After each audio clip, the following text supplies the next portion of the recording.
sourdough, is probably the oldest form of leavened bread on earth. Before commercial yeast existed, every bread was sourdough in some form. The leavening comes from a starter, a mixture of flour and water that captures wild yeast and bacteria from the environment and ferments over days. That fermentation is what makes sourdough different from every other bread. The bacteria produce lactic and acetic acids, which give the bread its characteristic tang, and the wild yeast produces carbon dioxide, which makes it rise. The process takes time. A properly made sourdough loaf from a healthy starter can take anywhere from 12 to 48 hours from mixing to baking. The long fermentation does something that fast commercial yeast cannot. It partially breaks down the gluten and the phytic acid in the grain, which makes the bread easier to digest and allows more minerals to be absorbed by the body. This is why people who struggle with regular bread sometimes tolerate sourdough better. From a flavor standpoint, sourdough is one of the most complex breads in existence. San Francisco sourdough became world famous in the mid-1800s during the gold rush, when miners carried starters with them, and the cool, foggy climate of the Bay Area created conditions that encouraged a particular strain of bacteria called Lactobacillus sanfrancisensis, producing a sharper, more pronounced sourness than sourdoughs made elsewhere. The crust of a well-made sourdough is deeply caramelized, crackling, and thick. The crumb inside is open and irregular, full of uneven air pockets that form because the wild yeast works more slowly and unpredictably than commercial yeast.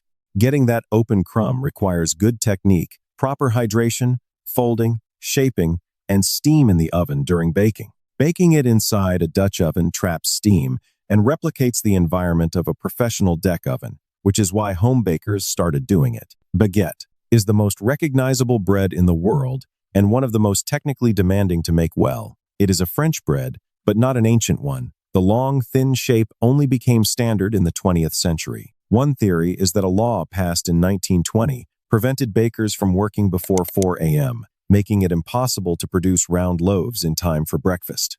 The thin baguette, which bakes faster, solved the problem. Another theory credits Viennese bakers who introduced steam ovens to Paris in the 19th century, enabling the crackling crust that defines the form.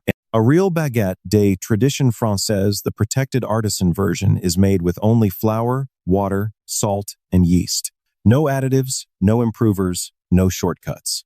The dough is mixed, fermented slowly, divided, shaped by hand, proofed in a cloth called a couche, scored with a razor blade called a lame, and baked in a steam-injected oven. The scoring is functional, not decorative. It controls where the bread expands during baking. A properly baked baguette has a crust that shatters audibly when you break it, and a crumb that is slightly chewy with an irregular open structure. The French government actually declared the baguette part of France's intangible cultural heritage in 2018, and UNESCO added it to their cultural heritage list in 2022. Paris alone consumes around 6 million baguettes every day. The bread goes stale within hours of baking. That is simply the nature of a low-fat, high-crust bread, which is why the French buy them fresh twice a day, and why the neighborhood bakery remains central to French life in a way that supermarkets have never fully replaced. Naan is a leavened flatbread that has been baked in the Indian subcontinent for at least 2,500 years. It is made from white wheat flour, water, salt, and a leavening agent, traditionally a small amount of fermented dough or yogurt, though commercial yeast is now common. What makes naan distinct from most flatbreads is that it is cooked in a tandoor, a cylindrical clay oven that reaches temperatures of 480 degrees Celsius or higher. The dough is slapped against the interior walls of the oven by hand and cooks in 2 to 3 minutes. The intense radiant heat scorches the surface, creating the characteristic dark blistered spots, while the inside stays soft and slightly chewy. The word naan comes from Persian, where it simply means bread, and naan traveled through the Persian-influenced Mughal courts of medieval India, where it was associated with royal kitchens. The Ain-i-Akbari, a detailed record of Emperor Akbar's court from the 1590s, specifically mentions naan being served at the royal table. Naan is extremely high in carbohydrates and has a moderate glycemic impact, but it also contains some protein and fat, especially when made with yogurt or milk. Garlic naan, stuffed naan filled with spiced potato or paneer, and Peshwari naan filled with coconut, almonds, and raisins are all popular variations. Outside South Asia, naan is the most widely ordered bread in Indian restaurants globally, And commercial versions cooked in conventional ovens rather than tandoors are a compromise product, edible but missing the authentic char and depth of the clay oven original. Rye bread is one of the oldest staple breads of Northern and Eastern Europe, and for centuries it was not a choice but a necessity. Rye grows in cold, wet, poor soils where wheat struggles in Scandinavia, Russia, Poland, Germany, and the Baltic states. Rye was simply what grew. Dense, dark, slightly bitter, and very filling, it sustained populations through hard winters for generations. The aristocracy ate white wheat bread when they could get it.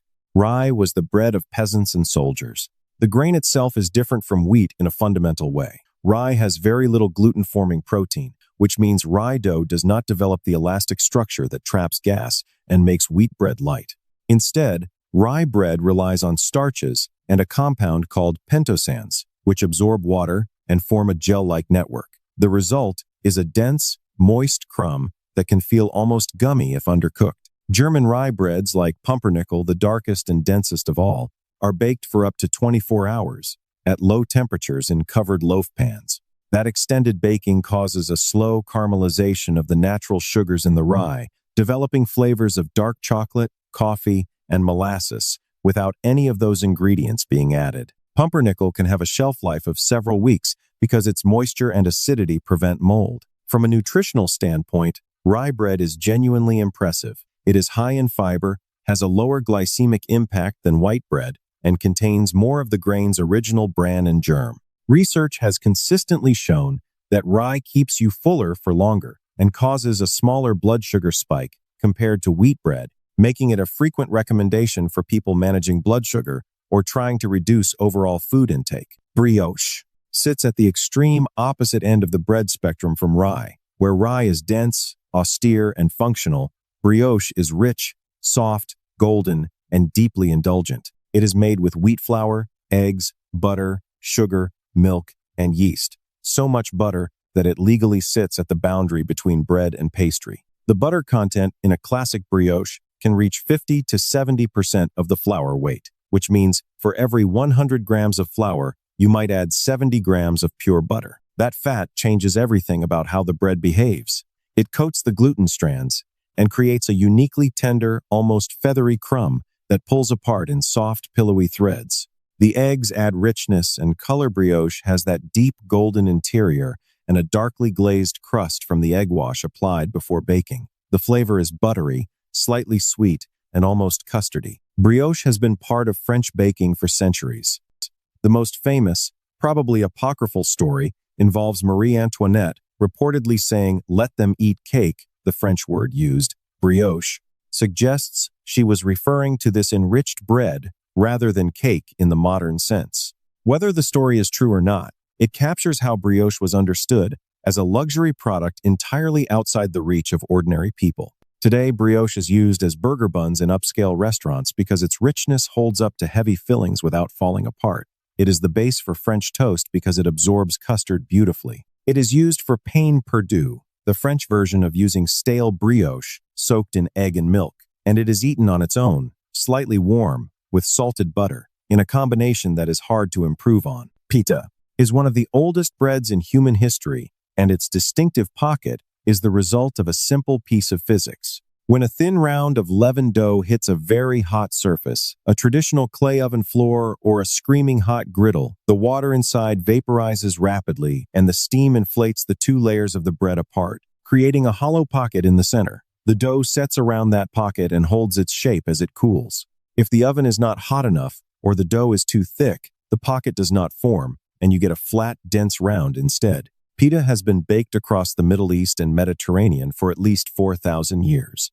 Archaeological evidence of flatbreads made from similar doughs has been found across ancient sites in Egypt, the Levant, and the Arabian Peninsula. The word pita itself may come from the Greek word for bran or from an older Semitic root. The etymology is debated, but the bread predates the word. The nutritional profile is simple, mostly carbohydrate from white wheat flour, with small amounts of protein. Whole wheat pita retains more fiber and nutrients. Its pocket makes it one of the most practical bread forms ever developed, a natural container for food that is simultaneously utensil, plate, and wrapper. Falafel, shawarma, hummus, grilled meats, roasted vegetables, all fit naturally into its structure. Pita chips, which are pita split apart, brushed with olive oil, and baked until crisp, have become a major commercial snack category. They are structurally different from potato chips lighter, with more complex flavor from the wheat, and they pair well with dips in a way that most crackers cannot match. Ciabatta looks ancient, but it is not. It was invented in 1982 by an Italian baker named Arnaldo Cavallari in Adria, a small town in the Veneto region of northeastern Italy. He created it specifically as a response to the growing popularity of the French baguette, which was taking market share from Italian bakeries. He named it ciabatta, the Italian word for slipper, because of its flat, wide, slightly irregular shape. The bread is defined by its extremely high water content. Ciabatta dough is almost liquid at 75 to 80% hydration, meaning for every 100 grams of flour, you add 75 to 80 grams of water. This creates a very slack, wet dough that cannot be shaped by conventional kneading. Instead, it is mixed until glutens develop, then folded repeatedly during a long fermentation process. The result is a dough full of large, irregular air bubbles that survive baking and produce ciabatta's characteristic open crumb holes so large that toppings fall through, which is part of its charm. The crust is thin and crisp, the interior is chewy and slightly tangy from the long ferment. In good olive oil country, the Veneto, Tuscany, Umbria ciabatta is eaten with nothing but oil and salt, and the quality of both the bread and the oil determine how good the experience is. Ciabatta is also the bread of choice for panini because its structure holds up to a sandwich press. The heat collapses the open crumb slightly and crisps the crust, creating the compressed, crispy sandwich that became a staple of Italian bars and eventually spread worldwide. Cornbread is a bread without wheat and without yeast, two things that define almost every other bread in this video. It is made from ground-dried corn, combined with eggs, fat, buttermilk, and a chemical leavening agent, like baking powder or baking soda. The result is not a bread in the European tradition. It is denser, slightly crumbly, with a sandy texture and a natural sweetness that comes from the corn itself. Cornbread has deep roots in Native American food culture. Indigenous peoples across North America had been grinding corn into meal and baking it on hot stones or in clay pots for thousands of years before European settlers arrived. When Europeans colonized North America and established themselves in regions where wheat was difficult to grow, particularly the American South,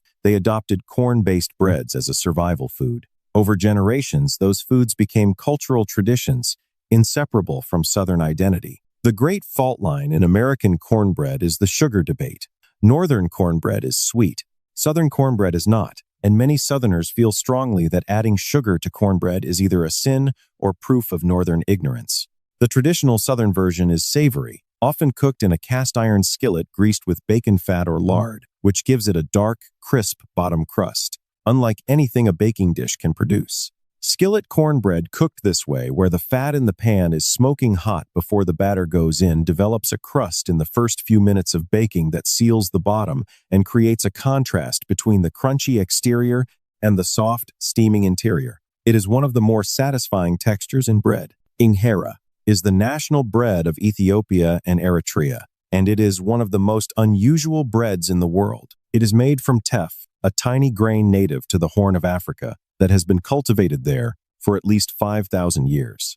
Teff is gluten-free, high in iron, calcium, and fiber, and has a slightly earthy, slightly sour flavor. To make injera, teff flour is mixed with water and allowed to ferment for 2 to 3 days. The natural wild yeasts and bacteria in the grain and environment cause fermentation, producing both the bubbles that will aerate the bread and the lactic acid that gives injera its signature sourness. The batter is then poured in a large, flat circle onto a clay griddle called a mitad and covered. It cooks in a few minutes on one side only, which is why injera has two completely different surfaces. The bottom is smooth and slightly rubbery, while the top is covered in thousands of tiny holes where steam escaped during cooking. Those holes are functional. They absorb the sauces and stews served on top. In Ethiopian and Eritrean cuisine, injera is simultaneously plate, utensil, and bread. Food is placed on top of a large injera, and smaller pieces are used to scoop up the stew's wort without any other cutlery. The communal nature of eating injera together is culturally significant, as sharing food from the same plate is an expression of trust and closeness. Injera is one of the most nutritionally interesting breads in the world. Teff contains all 8 essential amino acids, which is unusual for a grain, and the fermentation process further increases the bioavailability of its mineral.